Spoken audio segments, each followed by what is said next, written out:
Hello friends, आप सभी दोस्तों का आपके अपने चैनल स्टडी फॉर एनालिसिस पर हार्दिक स्वागत है। तो दोस्तों, आज हम लोग अपनी हिस्ट्री की क्लास नंबर दूसरी कर रहे हैं। इससे पहले हम अपनी एसएससी जीडी का हिस्ट्री की क्लास नंबर पहले कर चुके हैं दोस्तों।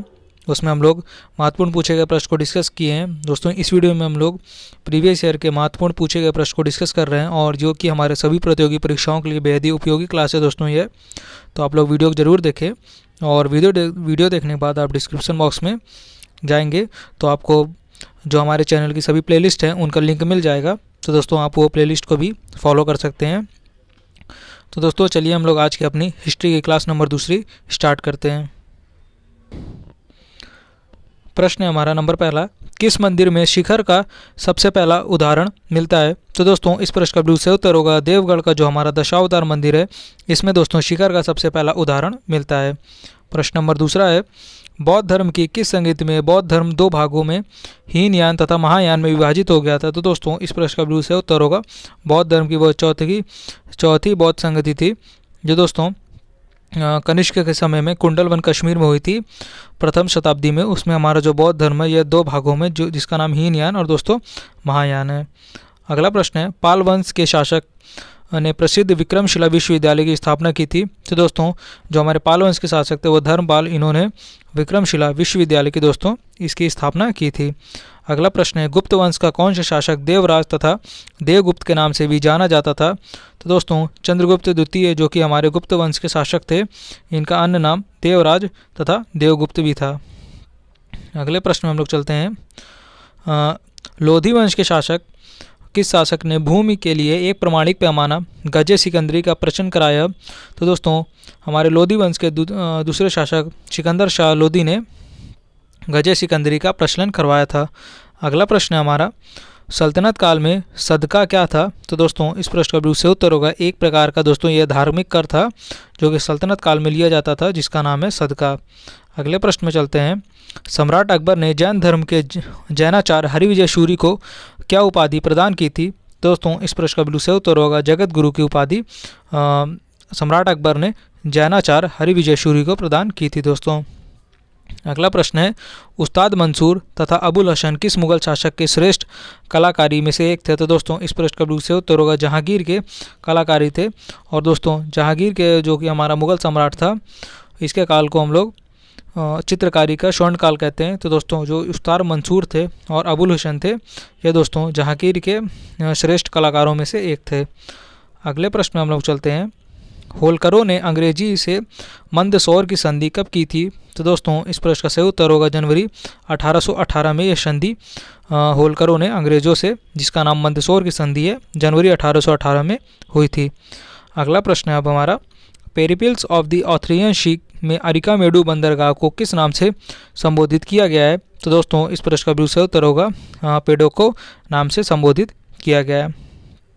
अगले प्रश्न में हम लोग चलते हैं, अलाउद्दीन द्वारा निर्मित अलाई दरवाज़ा किस मस्जिद का प्रवेश द्वार है? तो दोस्तों, इस प्रश्न का सही उत्तर होगा कुव्वत उल इस्लाम मस्जिद का प्रवेश द्वार कहलाता है अलाई द्वारा, जो कि हमारा अलाउद्दीन के द्वारा निर्मित किया गया था।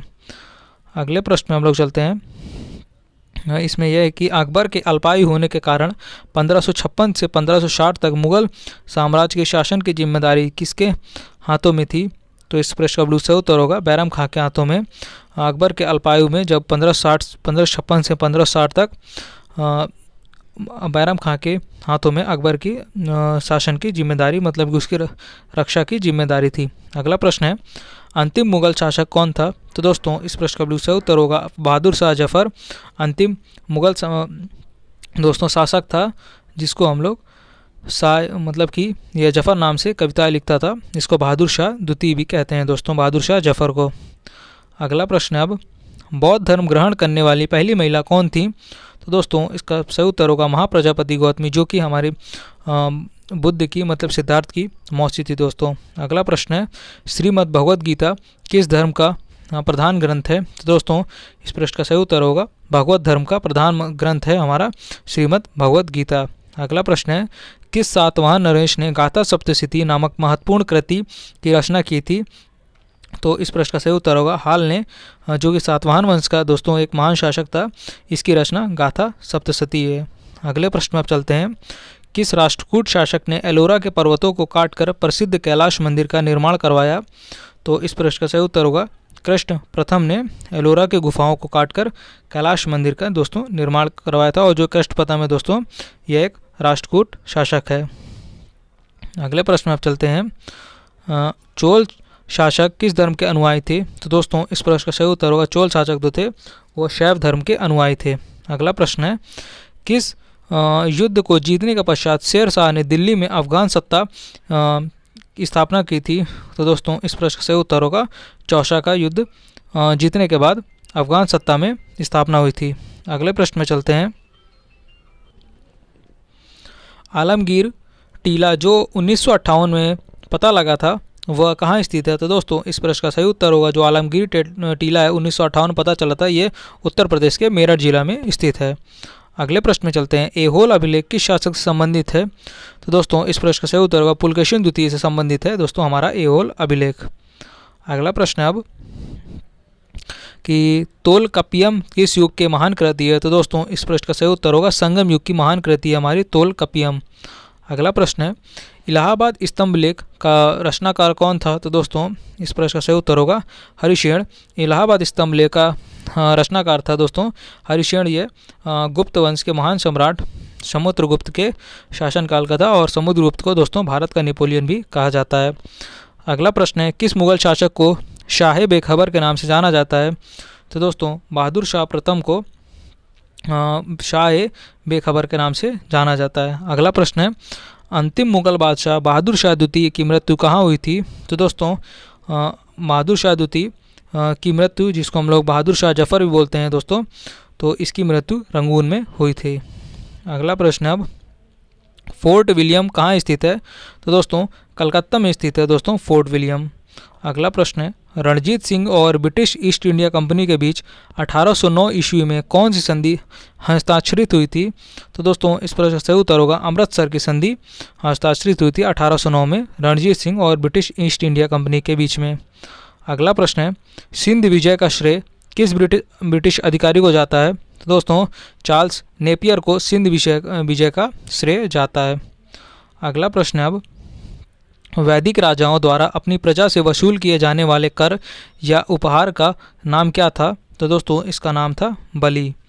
अगला प्रश्न है अब, संगम युग का ग्रंथ मणिमेकले किस धर्म की श्रेष्ठता प्रतिपादित करता है? तो दोस्तों इसका प्रश्न अब सही उत्तर होगा बौद्ध धर्म की श्रेष्ठता को प्रतिपादित करता है। अगला प्रश्न है, भगवान बुद्ध के जीवन की किस घटनाओं को महान विष्क्रमण कहा जाता है? तो दोस्तों इस प्रश्न का सही उत्तर होगा गृह त्याग की घटनाओं को, जो कि भगवान बुद्ध जी ने की थी, इसको महान विष्क्रमण कहा जाता था गृह त्याग की घटना को दोस्तों। अगले प्रश्न में आप चलते हैं, किस स्रोत के अनुसार अशोक ने अपनी वृद्धावस्था में राज सिंहासन का अपने पौत्र संप्रति के पक्ष में परित्याग कर दिया था? तो दोस्तों इस प्रश्न का सही होगा दिव्यावदान से। अगला प्रश्न है, चालीसा मतलब कि 40 अमीरों का समूह का जड़ मूल से किसने विनाश किया था? तो दोस्तों इसका सही उत्तर होगा बलबन ने इसका विनाश किया था।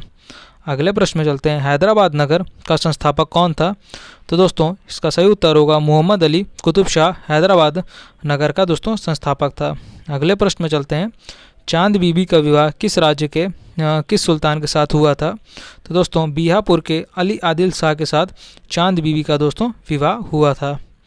अगले प्रश्न में हम चलेंगे हम लोग, सुप्रसिद्ध कृति तबकात अकबरी की रचना किसके द्वारा की गई थी या फिर किसने की थी? तो दोस्तों ख्वाजा निजामुद्दीन अहमद के द्वारा तबकात अकबरी की रचना की गई थी। अगले प्रश्न में चलते हैं, सामवेद को गाने वाले विशेषज्ञ को क्या कहते हैं? तो दोस्तों इस प्रश्न से उत्तर होगा उद्राता कहते हैं दोस्तों सामवेद के गाने वाले विशेषज्ञ को। अगला प्रश्न है, जैन साहित्य को किस नाम से जाना जाता है? तो दोस्तों जैन साहित्य जो है वह आगम नाम से जाना जाता है। अगला प्रश्न है, अब अधिकांश विद्वानों के अनुसार सिंधु घाटी सभ्यता के निर्माता थे? तो दोस्तों द्रविड़ मतलब कि कहा जाता है अधिकांश विद्वानों के द्वारा कि जो सिंधु घाटी सभ्यता के जो निर्माता थे वह द्रविड़ थे। अगले प्रश्न में हम लोग चलते हैं, संगम काल के राजा के जन्मदिन को कहा जाता था? तो दोस्तों पेरूनल कहा जाता है संगम काल के राजाओं के जन्मदिन को। अगला प्रश्न है याज्ञवल्क्य स्मृति टीका किसने लिखी थी? तो दोस्तों इसका सही उत्तर होगा विज्ञानेश्वर की यह रचना है। अगला प्रश्न है कश्मीर का अकबर किसे कहा जाता है? तो दोस्तों जैनुल आबदीन को दोस्तों कश्मीर का अकबर कहा जाता है। अगला प्रश्न है बाबर की आत्मकथा तुजुक ए बाबरी किस भाषा में है? तो दोस्तों तुर्की भाषा में बाबर की जो आत्मकथा है दोस्तों तुजुक ए बाबरी। अगला प्रश्न है अब हमारा ईस्ट इंडिया कंपनी को बंगाल और बिहार की दीवानी किस मुगल सम्राट ने प्रदान की थी? तो दोस्तों इस प्रश्न का बिल्कुल सही उत्तर होगा शाह आलम द्वितीय ने ईस्ट इंडिया कंपनी को बंगाल और बिहार की दोस्तों दीवानी प्रदान की थी। अगला प्रश्न है अब हमारा ऋग्वेद में दस्यु शब्द किसके लिए है? तो दोस्तों इसका सही उत्तर होगा अन्यारों के लिए है। अगला प्रश्न अब संगम युगीन साहित्य किस शैली में लिखा गया है? तो दोस्तों जो संगम युगीन साहित्य है वो काव्य शैली में लिखा गया है। अगला प्रश्न है गौतम बुद्ध के जन्म के समय पाटलिपुत्र का सम्राट कौन था? तो दोस्तों इसका सही उत्तर होगा बिंबिसार था दोस्तों गौतम बुद्ध के जन्म के समय पाटलिपुत्र का सम्राट।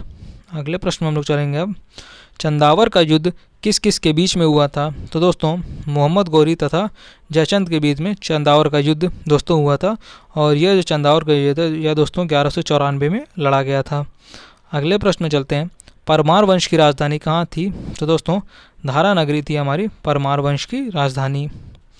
अगला प्रश्न है महाबलीपुरम स्थित 7 रथ मंदिर का निर्माण किसने करवाया था? तो दोस्तों इसका सही उत्तर होगा नरसिंह वर्मन ने महाबलीपुरम में स्थित 7 रथ मंदिरों का निर्माण करवाया था दोस्तों।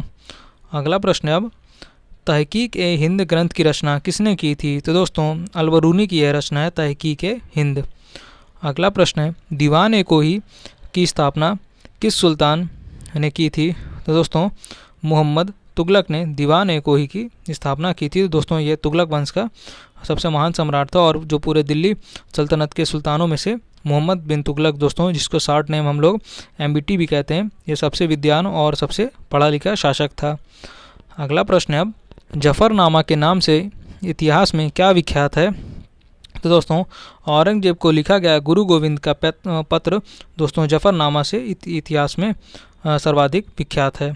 अगला प्रश्न है अब आर्यों के पूर्व की ओर प्रसार का अभिज्ञान करने वाली अग्नि वैश्वानर तथा विधेय माधव की कथा का उल्लेख किस ग्रंथ में सर्वप्रथम हुआ है? तो दोस्तों इस प्रश्न का सही उत्तर होगा शतपथ ब्राह्मण में किया गया है।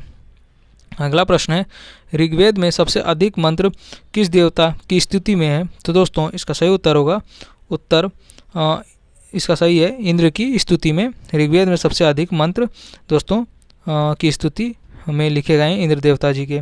अगला प्रश्न है हमारा निषाद का सबसे पहला उल्लेख किस ग्रंथ में है? तो दोस्तों इसका सही उत्तर होगा यजुर्वेद में है निषाद का सबसे पहला उल्लेख।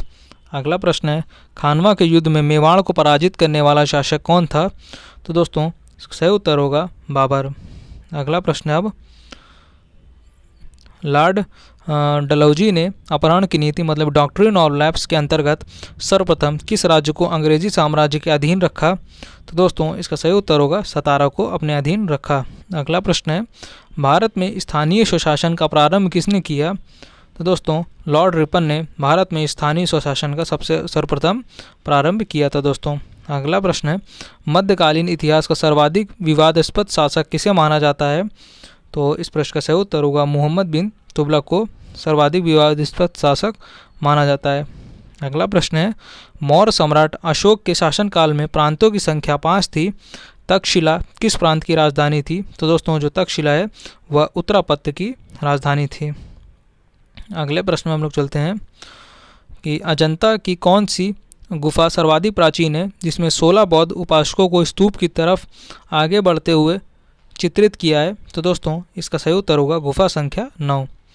अगला प्रश्न है गुप्त प्रशासन में गज सेना का अध्यक्ष किसे कहा जाता था? तो दोस्तों महापीलुपति को गुप्त सेना में गज सेना का अध्यक्ष कहा गया है दोस्तों।